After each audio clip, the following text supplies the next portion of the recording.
La siguiente es una producción de 360podcast.sv. Diana Verónica y Tony dan la bienvenida a nuestro invitado de la mañana. Hoy nos acompaña. Estamos listos para la entrevista con Diana Verónica y Tony, que usted también puede escuchar en las plataformas de audio Spotify, Google Podcast, Apple Podcast, Amazon Music y TuneIn. Nos encuentra en 360podcast.sv, Diana Verónica y Tony, la entrevista. Esta se sube todos los días, ¿verdad? Sigue a 360 Podcast en Instagram y Facebook como @360podcast.sv y en Twitter @360podcast_sv. Recuerde darle clic a la campanita para que le avise, le dé la notificación una vez la entrevista esté arriba, porque se sube todos los días. Estamos listos para hablar de, de las finanzas públicas. De cómo cierran la economía del país. Exacto. Porque tiene que ver también con el actuar del sector privado, ¿verdad? Que es el que pagamos impuestos y ahí va todo. A ver, y para hacer eso, platicamos con Ricardo Castaneda, economista senior del Instituto Centroamericano de Estudios Fiscales, el ICEFI. Hola, Ricardo, gracias por la espera. Disculpa la tardanza, ¿verdad? Pero en estas épocas navideñas... Es que agarró envión, Tony, con los cumbiones navideños, Ricardo. Buenos días. Buenos días. No, obviamente ya el modo ya está en modo fiesta, prácticamente. Un gusto estar con ustedes, Diana y Tony. Igual, Ricardo, gracias por tu tiempo. Esta semana se tiene que aprobar la Ley de Presupuesto General de la Nación, ¿verdad? Parece que mañana que hay sesión plenaria porque es la última semana laboral oficial del Estado, aunque recordemos que la Asamblea puede llamar a una sesión extraordinaria en cualquier momento. Y por ahí vamos, Ricardo. Mientras tanto, también la gente está preocupada porque los precios de los productos han subido. Vas al mercado, vas al supermercado y todo ha subido. Y ya se habla también de una crisis de productos por escasez el próximo año. A ver, ¿cómo ha sido este 2021 en resumido, valga la redundancia? Y ¿cuáles son las perspectivas del 2022, Ricardo? Miren, en términos de crecimiento económico, este 2021 va a ser mejor de lo que se esperaba a inicios de año. A inicios de año se suponía que la economía a lo sumo iba a crecer ahí en torno al 4 o 5%, que El Salvador no iba a lograr los niveles de producción que tenía en 2019, sino hasta allá por 2023. Sin embargo, conforme fueron pasando los meses, la situación empezó a cambiar, explicado principalmente por el repunte y el incremento extraordinario de las remesas. Para que ustedes tengan una idea, allá por abril, el crecimiento de las remesas fue de un 100%. En otras palabras, se duplicó el monto de las remesas respecto a abril de 2020. Es decir, si alguien recibía $100, recibió $200. Evidentemente, esta cantidad de recursos hizo y ayudó que la economía se dinamizara. Lo mismo ha sucedido con las exportaciones. Y en este caso, el principal destino de las exportaciones de El Salvador es Estados Unidos. Entonces, como la economía estadounidense empezó a mostrar muy buen dinamismo, eso también ha ayudado que la economía salvadoreña pudiera avanzar. Para este año ahora se espera que la economía en El Salvador cierre en torno superior al 10%, un crecimiento que efectivamente no se había visto. Ahora, si esto lo ponemos en perspectiva, si digamos yo hiciera el análisis tradicional económico, pues le diría, miren, todo perfecto en 2021 y ya nos vamos, ¿no? Pero realmente hay muchos matices, porque que la economía crezca en este porcentaje no significa que esto se ve reflejado en una mejora de los ingresos de los hogares, o que se ve que ahora las personas están saliendo de la pobreza, etcétera. Del contrario, el contexto en el que se encuentra el país, por ejemplo, de acuerdo a FAO, el Programa Mundial de Alimentos, FIDA, en el caso de El Salvador, la mitad de la población está en inseguridad alimentaria. Eso significa que la mitad de la población o no come lo suficiente o incluso en algunos casos no come. Es decir, hay problemas sociales muy, muy marcados. Y a eso se suma ya algo que ustedes indicaban, que es el tema de la inflación. En El Salvador, el tema del aumento de precios, digamos que no había sido un problema tan relevante y quizás si algo pudiéramos destacar de la dolarización, como una de las bondades precisamente sería eso, que han dado siempre en torno al 2%. Los últimos datos a noviembre muestran que la inflación ya está arriba del 6%. Son niveles que no se habían observado desde hace muchísimo tiempo, y esto es algo que, digamos, que las personas no necesitan saber de economía o tener los conocimientos para saberlo. Pues vas al mercado, vas al supermercado y todo ha subido. Y entonces esto obviamente tiene consecuencias, porque si tu salario, por ejemplo, no se ha incrementado, tus ingresos no se han incrementado, el poder adquisitivo, es decir, la capacidad de compra que tenés, se ha reducido, ¿verdad? Y entonces estos son aspectos importantes a destacar. Y algo en el caso de El Salvador, que es, me parece, el punto que va a determinar los próximos años en cuanto a la situación económica del país, son las finanzas del gobierno, especialmente el tema del acceso al financiamiento. Este año El Salvador ha tenido problemas muy grandes para poder acceder a financiamiento de apoyo presupuestario, porque alguien pudiera decir, pero mira, si en la Asamblea Legislativa cada rato llega préstamo, ¿cómo entonces no se le está prestando? Sí, pero esos préstamos, por ejemplo, que han llegado a la Asamblea Legislativa, usualmente tienen un destino específico, ¿verdad? Para infraestructura deportiva, para construcción de escuelas, de hospitales, etcétera. En cambio, los préstamos de apoyo presupuestario son los que te sirven para poder cerrar la brecha, es decir, cuando tus ingresos no te alcanzan para cubrir todos tus gastos, y ahí lo puedes utilizar para lo que sea. Usualmente el gobierno, el mecanismo que había utilizado para obtener este financiamiento para cerrar la brecha era colocar bonos en los mercados internacionales. Así había sido la tónica. Este año El Salvador no ha podido salir a colocar bonos en los mercados internacionales. ¿Y por qué no ha podido? Porque su perfil de riesgo ha aumentado extraordinariamente. Del 30 de abril a la fecha, el perfil de riesgo de El Salvador ha aumentado más de un 150%. ¿Esto en qué se traduce?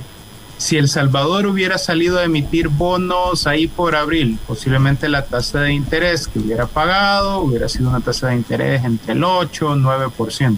Si El Salvador saliera a emitir ahorita bonos, la tasa de interés que se pagaría sería 18, 19% en caso que alguien le prestara dinero.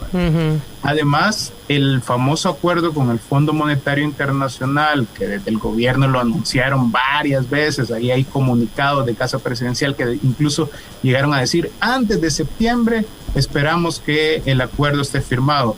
Pues se nos fue el año, y el año viejo no nos dejó el acuerdo con el Fondo Monetario. Por lo menos hasta el momento. Ricardo, varias cosas para que vayamos en parte, porque nos has hecho como el planteamiento y resulta más que interesante.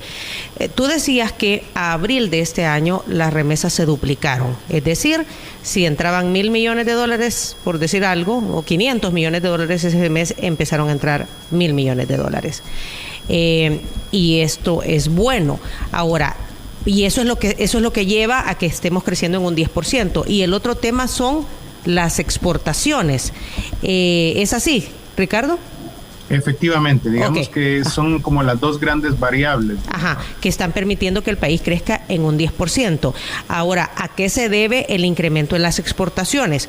Al rezago que nos dejó 2020 por la cuarentena domiciliaria y el cierre de puertos y aeropuertos y todo lo demás. Sí, digamos, en términos generales, este aumento del 10% de la economía, que suena extraordinario, viene del efecto rebote, ¿verdad? Es decir, prácticamente en 2020 las exportaciones tuvieron una caída brutal, y entonces en 2021, digamos que ya lo que se esperaba era que la tendencia fuera diferente. Claro, ha sido mejor de lo que se espera. ¿Cuáles son algunos de los factores que han ayudado a esto? Uno es la propia recuperación de la economía estadounidense. Es mejor de lo que se esperaba, aunque esto fue principalmente en el primer semestre. Ya en el segundo semestre, ya la situación, digamos, ya empieza un poco a cambiar, que es un poco cuando hablemos de las perspectivas para el próximo año. Fíjense que algo interesante en el caso de El Salvador con el tema de las exportaciones es algo que a veces quizás no se ha hablado tanto. Cuando estaba Trump en el poder, dentro de las cosas que hizo fue que muchas empresas estadounidenses que estaban en China se fueran. Y entonces estas empresas obviamente necesitaban nuevos contratos con nuevos proveedores, porque lo que compraban en China lo tenían que comprar en otro lado. Por ejemplo, allí salieron ganando varias empresas salvadoreñas que han logrado tener nuevos contratos, etcétera. Entonces, obviamente, estos factores han permitido que las exportaciones tengan un muy buen ritmo de crecimiento, ¿no? De acuerdo a CEPAL, El Salvador es uno de los países que, digamos, que más dinamismo ha tenido en las exportaciones. Pero esto no significa que nosotros ya produzcamos todo lo que necesitamos, porque si comparamos las exportaciones, que es lo que vendemos al exterior, y las importaciones, que es lo que compramos del exterior que viene al país, pues resulta que siempre estamos en saldo negativo. Claro, o sea, sí, compramos más de lo que vendemos. Importamos más que lo que sacamos. Ahora bien, ok, entonces nos queda claro que debido a esas dos situaciones, crecimiento de exportaciones y remesas, es que estamos logrando crecer un 10%. Ahora bien, tú decías algo, no necesariamente este 10% que estamos creciendo, que es inédito, significa que sea sostenible en el tiempo y que por lo tanto hay un crecimiento económico justo en el país. ¿Hacia dónde se está yendo ese crecimiento? ¿O hacia dónde se está yendo ese 10%? ¿Solamente a recompensar lo del 2020? Lo que tú acabas de decir creo que es el punto central y medular, ¿verdad? Y ahí el aspecto principal o la respuesta es desigualdad. Es decir, una sociedad que es desigual significa que no todos y todas son los ganadores. Por ejemplo, hay sectores que les ha ido muy bien desde el año pasado. Digamos que uno puede intuirlo. ¿Quién?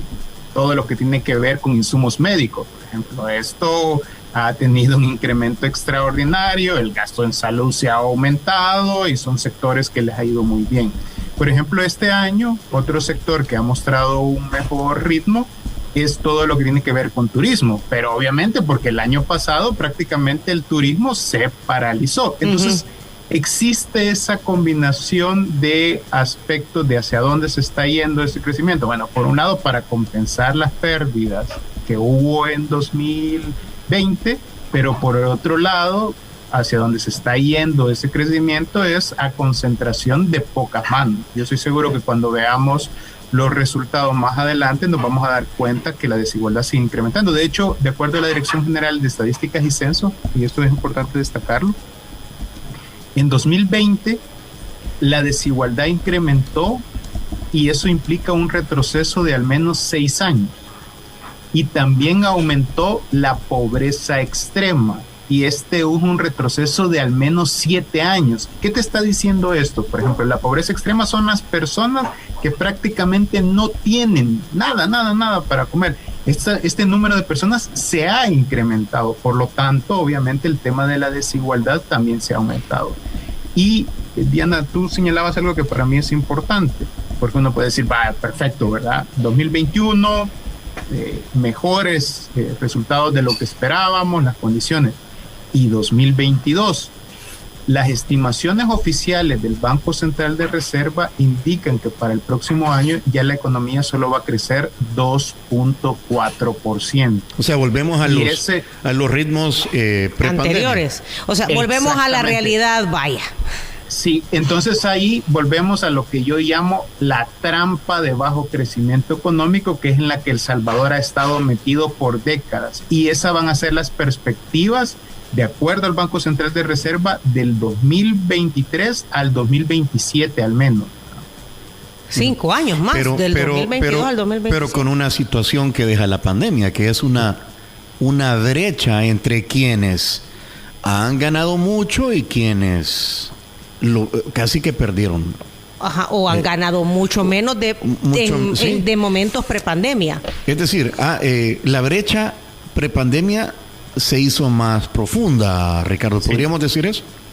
Es exactamente así, Tony. Es decir, ya en el país había una brecha. Es decir, El Salvador no es que en 2020 empezó a tener todos los problemas, ya tenía problemas, pero en 2020 algunos de esos problemas se hicieron más grandes, y uno precisamente es el tema de esa brecha entre quienes tienen más y quienes tienen menos, y es ahí la importancia de la inversión pública y el gasto público, porque es donde debe de entrar, digamos, para corregir esos temas. Esa desigualdad. Exacto, y por eso es importante cuando uno revisa ahí temas de proyectos de inversión en educación, en salud, en infraestructura. ¿Qué hemos observado este año en el caso de El Salvador? Que la inversión pública se ha reducido en cuanto a su ejecución. Por ejemplo, estamos a 20 de diciembre y a estas alturas hay muchísimos proyectos de educación, de salud, que tienen ejecución del 0%. Es decir, que aun cuando se aprobaron en el presupuesto, en la práctica no se echaron a andar. ¿Por qué? Bueno, por temas de falta de dinero, pero también de prioridades, ¿verdad? Porque es muy difícil, por ejemplo, decirles a ustedes en estos momentos, miren, es que el problema del gobierno salvadoreño es que no le alcanzaron los recursos para echarlo a andar. Y me puede decir, mira, y entonces ¿cómo es que agarraron 225 millones para el tema del Bitcoin que además no estaban en el presupuesto? Y ahí vamos a un tema de prioridades, ¿verdad? Un poco como en la casa, ¿verdad? Sí. Tú dices, híjole, no me alcanza para poder pagar el recibo de la luz, pero sin embargo agarraste el monto del recibo de la luz y te lo fuiste a tomar en un par de cervezas, ¿verdad? Entonces tú dices, ahí también un tema de prioridades. Ok. Sí, porque vaya, uno ve que se han llevado a cabo algunas inversiones por parte del gobierno, pero hay otras necesidades que están desatendidas, o incluso, vaya, porque hemos visto la aprobación de un montón de préstamos, pero como tú lo decías, con destinos ya específicos. Pero para correr el gobierno, o sea, para pagar salarios, para pagar aguinaldos, para el gasto diario. Para todo eso, ¿cómo ha hecho para cerrar el gobierno el año? Miren, ahí lo que ha estado utilizando son las tarjetas de crédito, que son las letras del Tesoro y son los certificados del Tesoro, ¿verdad? Las famosas LETES y CETES. Si uno revisa los niveles que ha emitido el gobierno, prácticamente son los mismos niveles que emitió el año pasado, pero el año pasado era en el marco todavía de una pandemia. ¿Por qué? Porque obviamente el año pasado lo que sucedió en El Salvador es que los ingresos que esperaba recaudar el gobierno, pues simplemente no los tuvo. Pero este año ha sido todo lo contrario, ¿verdad? Porque este año, ¿qué ha pasado? Bueno, que incluso la recaudación de impuestos ha estado mejor de lo que cualquiera nos hubiéramos imaginado. Entonces, por ejemplo, en términos solo de CETES, este año se han emitido alrededor de $1,000 millones, solo en CETES, ¿verdad? Es decir, que estamos hablando de una cantidad muy, muy importante de la cual esto, y hay que decirlo, lo vamos a tener que pagar el próximo año. Sí, porque es deuda de corto plazo, ¿verdad? CETES, deuda de corto plazo. Y en cuanto a LETES son $1,200 millones. Es decir, que este año el gobierno ha utilizado $2,200 millones entre LETES y CETES. Y es ahí donde ha logrado obtener los recursos. Pero ¿qué pasa? Muchos de esas LETES y CETES se han utilizado únicamente para pagar las LETES y CETES que ya se te vencían. Y además, pasas y trasladas el problema para el siguiente año. Solo entre enero y abril, el gobierno va a tener que pagar alrededor de $700 millones de vencimientos de LETES y CETES. Y si sumamos todo el 2023, pues tiene que pagar esos $2,000 millones. Y en el presupuesto público, por ejemplo, no han quedado toda esa cantidad de recursos. Estamos hablando que si uno revisa cuánto, porque en el presupuesto público es donde en realidad se establece qué es lo que tú vas a tener para el próximo año, ¿verdad? Cuáles van a ser tus prioridades, qué cosas vas a pagar y qué cosas no vas a pagar. Y dentro de las muchas cosas que hemos encontrado, por ejemplo, es que hay una subestimación, y una de estas es precisamente relacionada con el tema del ETIZ, porque en el presupuesto solo han quedado 240 millones de dólares para pagar. Pero te vencen 2.000 millones. Ajá, pero hay que pagar 700 y pico, decías, en febrero del próximo año. Solo entre enero y abril, solo en estos 4 meses, se hay que pagar 700 millones de dólares. Y en todo el año son 2.000 millones de dólares. Pero en el presupuesto tú solo estás dejando 240 millones. Es ahí donde hace falta los 1.300 del Fondo Monetario Internacional. Por lo menos. Exacto. ¿Y qué es lo que está suponiendo entonces el gobierno? Que va a emitir más letes y CETES para pagar lo que se te vence. Pero eso es un problema, es como estar en un círculo del cual nunca salís, ¿verdad? Es como que tú venís para pagar tu tarjeta de crédito, la pagas con otra tarjeta de crédito, pero siempre estás en ese círculo. Y además son tasas de interés altas, ¿verdad? Ricardo, yo he escuchado en declaraciones al ministro de Hacienda, Alejandro Zelaya, que nos encantaría conversar con él aquí también, por supuesto. He escuchado en declaraciones que él siempre habla que le apuestan mucho a la recuperación de deuda. Y que eso pues eso sirve para financiar el presupuesto general de la nación. Cuando digo deuda es los morosos, pues deuda de personas individuales, deuda de personas, de empresas, de personas jurídicas. ¿Qué tanto se podrá lograr esto y qué tanto en realidad podría lograrse con este monto? O sea, ¿a cuánto podría ascender si es que logran que las personas, las empresas empiecen a pagar sus deudas o vayan pagando sus deudas? Efectivamente, El Salvador sigue teniendo problemas en términos de lo que se evade, ¿verdad?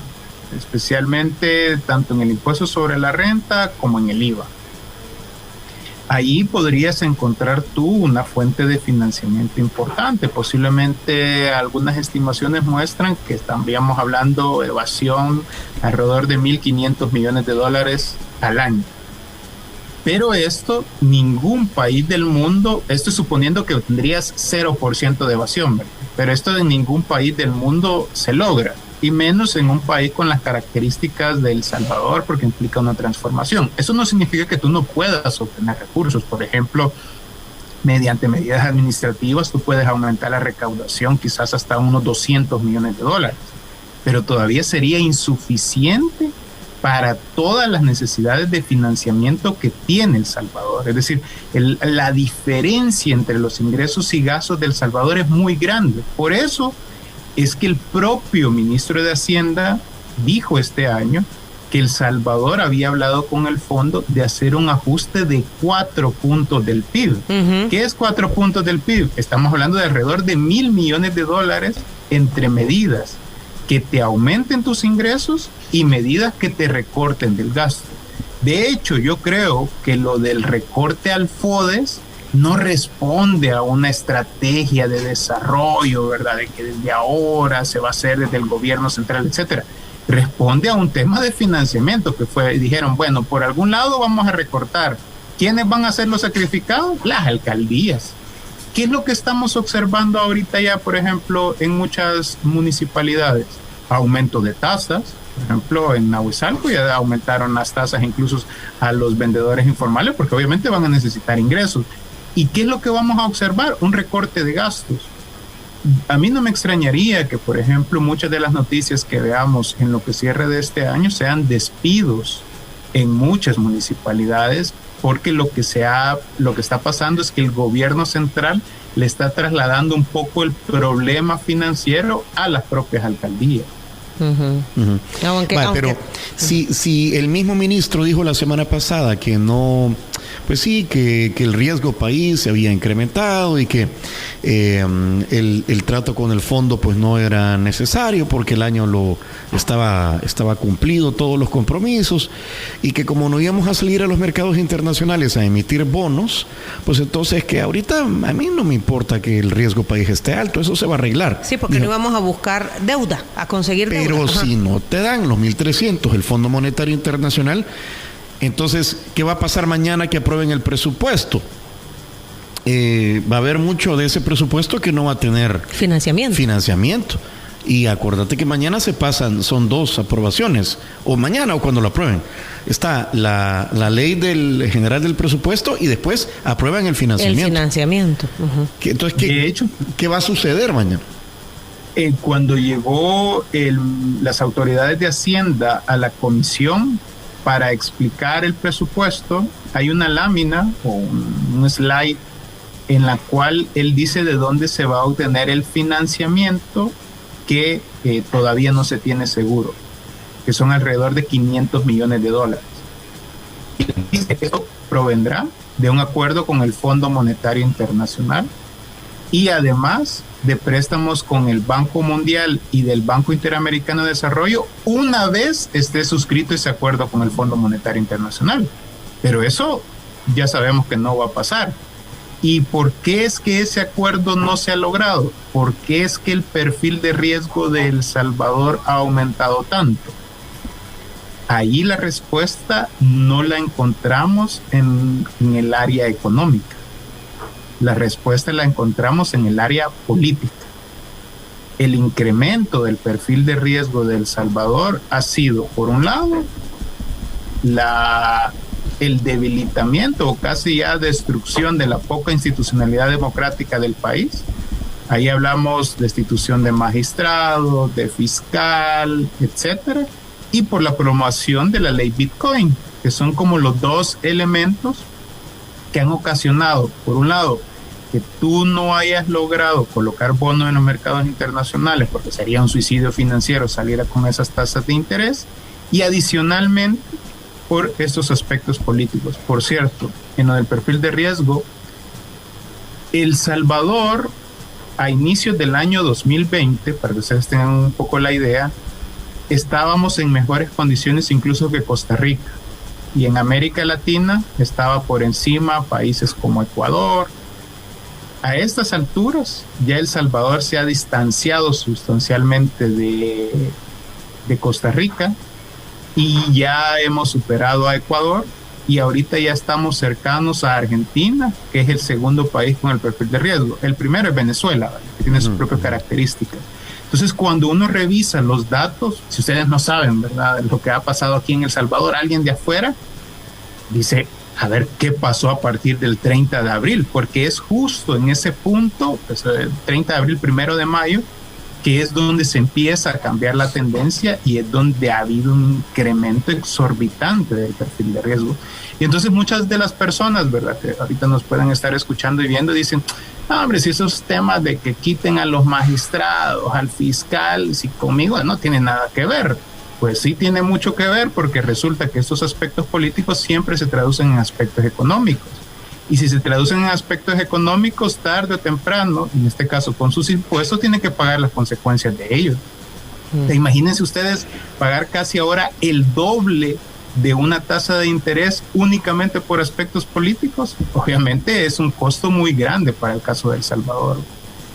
Claro, porque se incrementa considerablemente la tasa de interés. Aquí hay mucha participación, Ricardo, de la audiencia. Una pregunta, dice el número 7408, ¿cuánto es el crecimiento si comparamos 2021 contra 2019? Esa es muy buena pregunta. Son alrededor de 2.7%. O sea, no es nada extraordinario. Si le quitamos el efecto rebote, el rebote, prácticamente la economía siempre estaría creciendo en el rango entre 2 y 3%. O sea, si no hubiese habido pandemia, el crecimiento real era de 2.4, 2.5. Ajá. Que después con los ajustes llega al 2. Toda la vida, ¿verdad? ¿Qué es lo que tú llamas la trampa? ¿Qué? La trampa de bajo crecimiento. De bajo crecimiento. Es algo en la que El Salvador ha sido el país de Centroamérica que menos ha crecido en las últimas 3 décadas. Sí, pero eso lo venimos escuchando, Ricardo. Y lo vamos a seguir escuchando si las cosas no cambian, ¿verdad? Sí, ajá, o sea, porque siempre hablamos de eso. Entonces es que existe una paradoja. Somos en momentos en que estamos tratando de salir de la pandemia, somos el país de Centroamérica que más crece, 10% o arriba del 10%. Pero a pura remesa. Ajá, ahora, pero es sostenido en el tiempo, continuamos siendo el país que menos crece, Ricardo. Es así. De hecho, algo que hay que decir, el principal producto de exportación de El Salvador siguen siendo las personas. Este año el incremento de la migración es brutal. Por ejemplo, las estadísticas de personas, de salvadoreños y salvadoreñas capturados entre la frontera de México y Estados Unidos ha llegado a niveles nunca antes vistos. Y esto que solo estamos hablando de las personas capturadas entre México y Estados Unidos. Faltan las de entre Guatemala y México o todas las personas que sí lograron llegar, ¿verdad? Uh-huh. Y obviamente la economía de El Salvador ha logrado mantener incluso esos bajos niveles de crecimiento porque hemos tenido las remesas. Si al país tú le quitas las remesas, prácticamente la situación sería sumamente complicada, ¿no? Y por eso cuando de repente se toma como un éxito el incremento de remesas, realmente hay un reconocimiento del fracaso de las políticas económicas a nivel nacional. Exacto. Porque El Salvador ahora depende más de las remesas que lo que dependía los años anteriores de la pandemia. Antes andábamos como alrededor de un 22-23% del Producto Interno Bruto, hoy vamos a cerrar posiblemente en torno a un 28-29%. O sea, económicamente las remesas son las que nos sostienen. Un buen porcentaje. Sí, sin duda. De hecho, si las remesas no entraran al país, los niveles de pobreza que tendríamos serían niveles todavía mucho más alarmantes. Ok. ¿Qué le parece al invitado la deuda que van a adquirir ANDA y MOP? Pregunta el número 4157. Esto para mí es nuevamente un anuncio en el marco de decir estamos desesperados y pero lo que han hecho es una titularización, ¿verdad? Sí, es autorizar para que puedan emitir títulos. Yo tengo mis dudas si realmente van a lograr colocar toda la cantidad. Por ejemplo, para el MOP son $1,000 millones lo que colocaría. ¿Y eso dónde se colocan? En la Bolsa de Valores de El Salvador. Uh-huh. Usualmente quienes compran estos títulos son las administradoras de pensiones y los bancos privados, ¿verdad? Pudiera ser de que una de las medidas que podamos observar el próximo año es que dentro de las reformas de pensiones se establezca que del fondo de pensiones cada vez se pueda comprar más deuda pública, ¿verdad? Incluyendo estos títulos, que puede ser un mecanismo que tenga el gobierno. En cualquier caso, estos anuncios, también lo del bono volcán, se recuerdan, ¿verdad? Uh-huh, lo de Conchagua. Asociado al tema del Bitcoin, son anuncios que se hacen luego de que el vocero del Fondo Monetario Internacional dijo que el fondo no estaba negociando un acuerdo con El Salvador. Entonces, obviamente el gobierno salvadoreño está intentando buscar otras alternativas. No sé si también vieron ustedes una noticia de que ya El Salvador va a ser parte del CAF, que es el Banco de Desarrollo de América Latina. Estos son principalmente países de Sudamérica.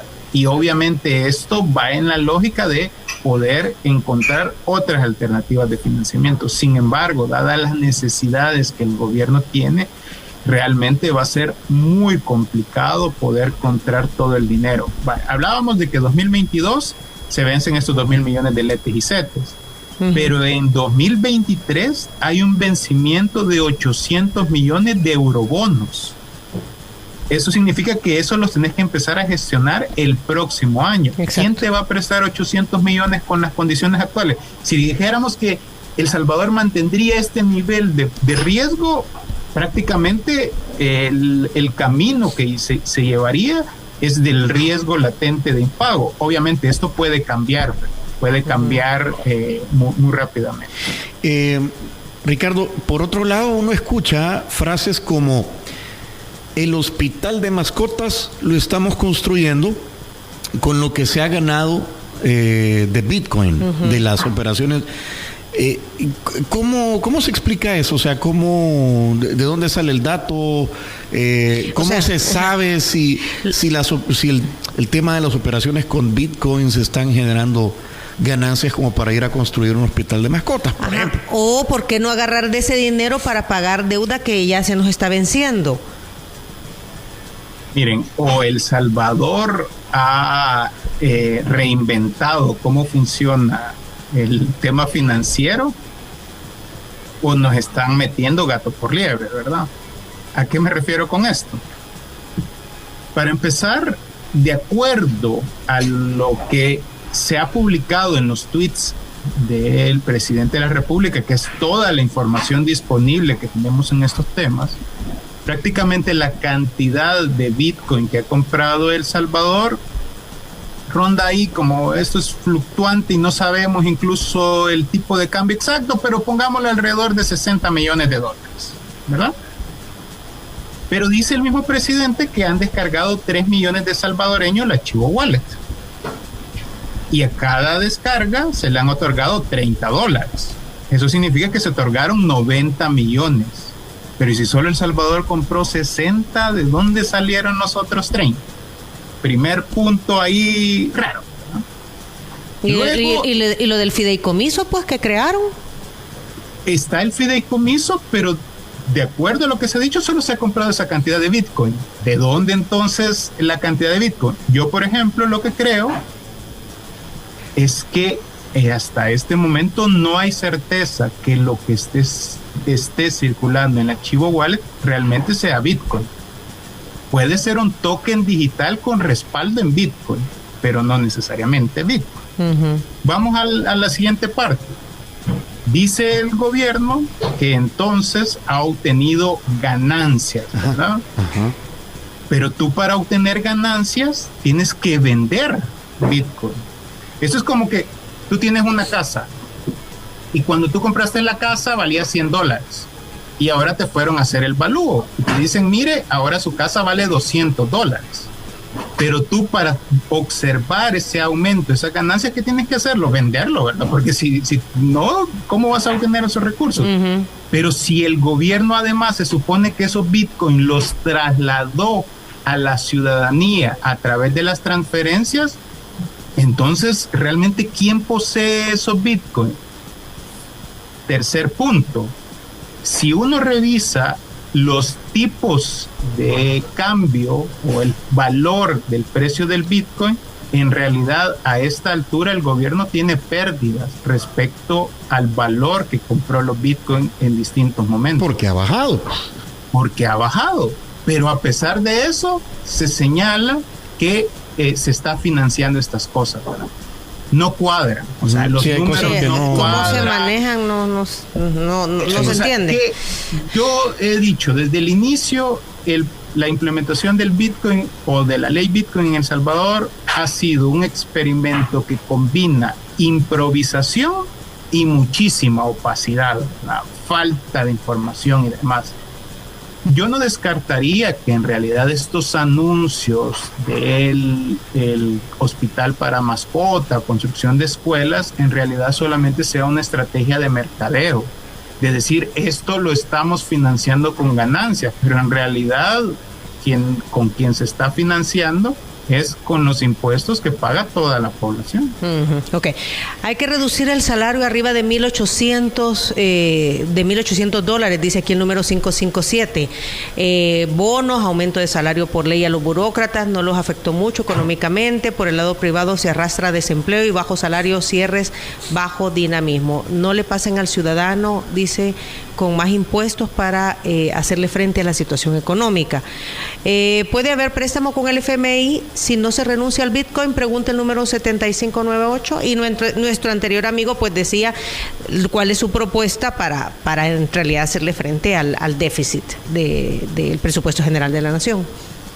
Sí, mira, dentro de las recomendaciones que nosotros presentamos las semanas pasadas para el presupuesto que se va a aprobar, uno era que se establezca una normativa, por ejemplo, que no deben de haber funcionarios ad honorem y que adicionalmente se regulen todo el tema de servicios profesionales, porque lo que hemos estado observando en el caso de El Salvador es que han estado aumentando las plazas, pero particularmente la de servicios profesionales. ¿Y qué es lo que sucede con servicios profesionales?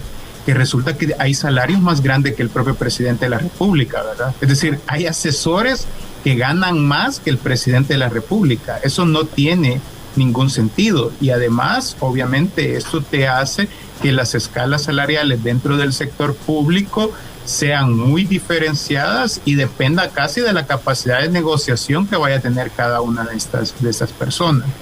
También nosotros hemos indicado en el caso del presupuesto para el próximo año que se reduzcan partidas como temas de publicidad, que se eliminen los seguros privados para funcionarios públicos, pero también indicamos, por ejemplo, que se congelara el techo de instituciones como la Secretaría de Comunicaciones de la Presidencia y del Ministerio de la Defensa.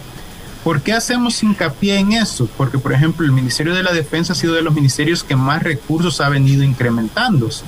Y para el próximo año no es la excepción. Pero, por ejemplo, al Ministerio de Seguridad sí se le quita. Porque alguien pudiera decir, no, pero es que para el combate de la inseguridad, pero al Ministerio de Seguridad se le está quitando, ¿verdad?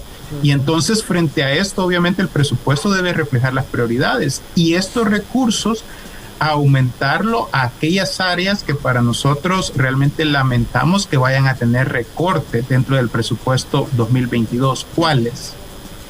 ¿Saben? Va a tener recorte la educación media, es decir, el bachillerato. Va a tener recorte la educación universitaria.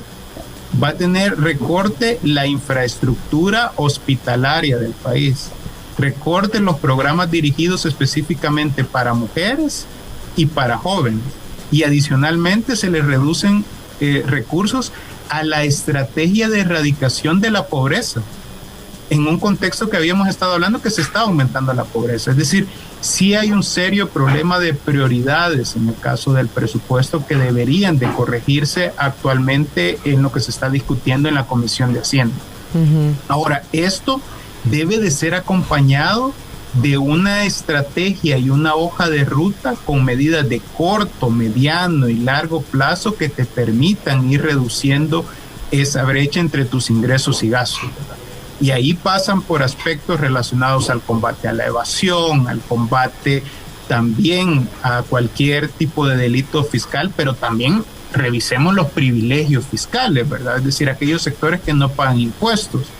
Ahí estamos hablando que casi el gobierno o el Estado renuncia a 900 millones de dólares cada año que no percibe. Y allí nos preocupa a nosotros, por ejemplo, el anuncio del Bitcoin City, porque Bitcoin City serían incentivos fiscales ad eternum. Es decir, que mientras opere una empresa o esté un inversionista, nunca pagaría impuestos. Y esto nuevamente, si hay alguien que no paga impuestos, significa que alguien más lo tendrá que pagar, ¿verdad? Y claro, ese alguien más usualmente son los mismos de siempre, son las personas trabajadoras, las personas con menos ingresos, etcétera. Ricardo, hay una parte que se nos quedó. ¿Por qué las cosas están más caras? ¿Y qué se espera para el otro año? Fíjate que este es un problema que se está dando a nivel mundial. Y es que las expectativas no era que la economía se iba a recuperar tan rápido, y entonces, por ejemplo, muchas empresas en sus inventarios a nivel mundial no se prepararon, y entonces cuando empiezan a haber demanda de todos los países, incluso ha habido problemas muy grandes en términos de los puertos y aeropuertos, ¿no? Se ha llamado a esto la crisis de contenedores. Las expectativas son que por lo menos el primer semestre del próximo año los niveles de inflación van a seguir siendo altos. En Estados Unidos ya se ha anunciado la decisión de aumentar las tasas de interés, que esto es lo que busca es sacar dinero circulando en la economía para que los niveles de inflación vayan bajando. Pero en este caso, en el caso de El Salvador, posiblemente el primer semestre del próximo año todavía vayamos observando estos niveles de incremento de precio bastante grandes. Ricardo, pero entonces al final quienes pagamos esta situación somos los consumidores, porque entonces hay menos productos en el mercado, la demanda sigue siendo la misma y lo que hace el intermediario, que es el que te los vende, es subirle el precio. Eso sí. Ajá, es subirle el precio para que entonces lo paguen los que tengan mayor poder económico, pero entonces estamos aumentando la desigualdad otra vez, pues. Es que digamos que actualmente la forma como está diseñado el sistema económico es que esto es una cadenita, ¿verdad? Y que tú siempre vas trasladándole los costos al eslabón, digamos, más débil de esa cadena. Y esos eslabones más débiles son las personas con menos ingresos. Son las personas con menos capacidad de incidir en las políticas públicas, porque por eso tú observas cuando de repente se aprueban leyes y demás, Y tú decís, bueno, ¿y esto realmente me beneficia a mí? Preguntémonos, por ejemplo, con el tema del Bitcoin. ¿Realmente el Bitcoin está diseñado para las personas que viven en pobreza extrema? ¿Está diseñado para los trabajadores? No, está diseñado para unas cuantas personas que estoy seguro que están teniendo una grande ganancia. Por eso es que lastimosamente en muchos de estos casos es algo que El Salvador ya ha vivido históricamente, que es utilizar al Estado únicamente para beneficio de unas cuantas personas, a costa del bienestar de las grandes mayorías. Recomendación ya para ir cerrando, porque... Gracias a Cristian Alexander Castro también, que nos ha hecho un análisis ahí a través del Facebook Live. Hay un montón de factores, ¿verdad? Lo que pasa afuera, lo que está sucediendo internamente, la situación política que, como tú dices, revira, y lo económico. ¿Cómo, pues sí, nuestros oyentes, cómo deberían obrar conforme a sus ingresos, sus inversiones, los planes que tienen? Nunca hay un momento perfecto para hacer las cosas, ¿verdad? ¿Qué le podrías recomendar tú a los oyentes con su, pues sí, con sus salarios, lo que ganan de vender, de comprar, de comerciar? Es decir, los emprendedores, o sea, ¿cómo nos preparamos? O sea, así es. ¿Y qué hacemos, pues, Ricardo?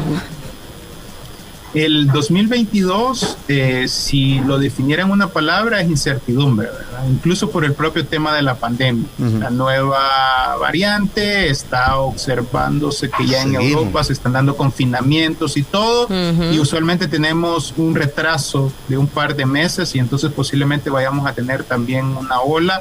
Y por ejemplo, esto es de previsión. Ya desde las autoridades, si están observando lo que está pasando en Europa, ya deberían de estar tomando medidas, pero en el caso específico de El Salvador. Pero se quitaron las restricciones que había. Exacto. O sea, exacto.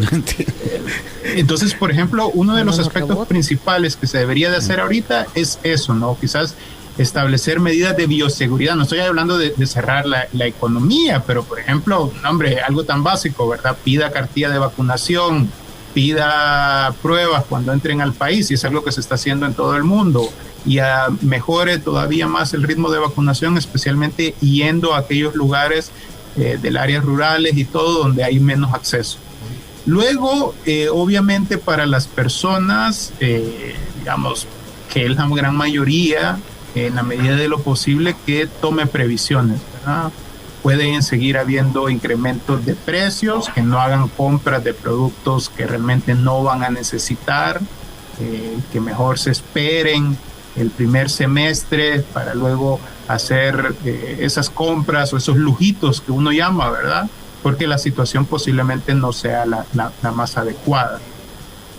También es importante en este caso que como personas no solo asumamos el rol de consumidores, sino nos pongamos el traje de ciudadanos y ciudadanas. La democracia no solo es ir a las urnas cada 3 o 5 años. La democracia implica cuando nosotros pagamos nuestros impuestos, pero también cuando exigimos que esos impuestos se utilicen de manera transparente y se orienten a aquellas medidas que tengan beneficio para la mayor parte de la población. Yo creo que es fundamental que la ciudadanía en 2023 arrope y se ponga ese traje para ser más exigente. Bien, Ricardo, siempre nos quedamos cortos, pero creo que hemos conversado y tomado una excelente fotografía económica del 2021 y yo creo que la gente se tendrá ahí por ahí alguna idea de cómo desempeñarse, de cómo obrar para el 2022 con las finanzas personales. Exacto, entonces a mí me queda la palabra prudencia, Ricardo, para el 2022. Mucha prudencia. Sí. Esa creo que sería la palabra más adecuada. Ok. Ricardo, un gusto. A ver cuándo te tenemos aquí en la cabina de Diana Verónica y Tony, Ricardo. ¿Estás en Guate? Que sean de las cosas que nos deje el 2022. Creo que tengo ahí varias cosas pendientes. ¡Ay, bien sabe! ¿Ya estás en Guate, Ricardo? No. ¿Cómo se llama? Ya casi. Ah, ok. Bueno. No, perdón, no escuché. que si ya estabas en Guate, lo que pasa sí, es que sí. ya estás en Guate. Que yo le decía a Tony, bueno, ¿y Ricardo por qué ha venido aquí al canal 33 y no ha ido a la cabina? Pero le digo, Guate. Seguramente le digo ya el lunes que platiquemos con él. Sé, le dije, hablale. Reclamarle. Sí, yo no me pregunto, No, le digo, seguramente el fin de semana se va para Guate, pero avísanos cuando vas a venir a El Salvador, así te tenemos aquí con nosotros y te hacemos entrega, vaya, de todo lo que te tenemos pendiente. Perfecto, así será. Así será. Y ya era con mi lista. Okay. Bueno, un gran abrazo, Ricardo. Feliz Navidad. Igualmente, feliz descanso. Gracias. Hasta luego. Gracias. Esta entrevista se sube más adelante durante el día en 360podcast.sb. Diana Verónica y Tony la entrevista. O pues la puede ir a escuchar directamente a Spotify, Google Podcast, Apple Podcast, Amazon Music o TuneIn. Esté pendiente de las redes sociales, @360podcastsb.sb en Instagram y en Facebook, y en Twitter, @360podcast_sb, para que esté pendiente de cuando la entrevista ya esté arriba. Dele clic a la campanita para que reciba la notificación. Esta fue una producción de 360podcast.sb.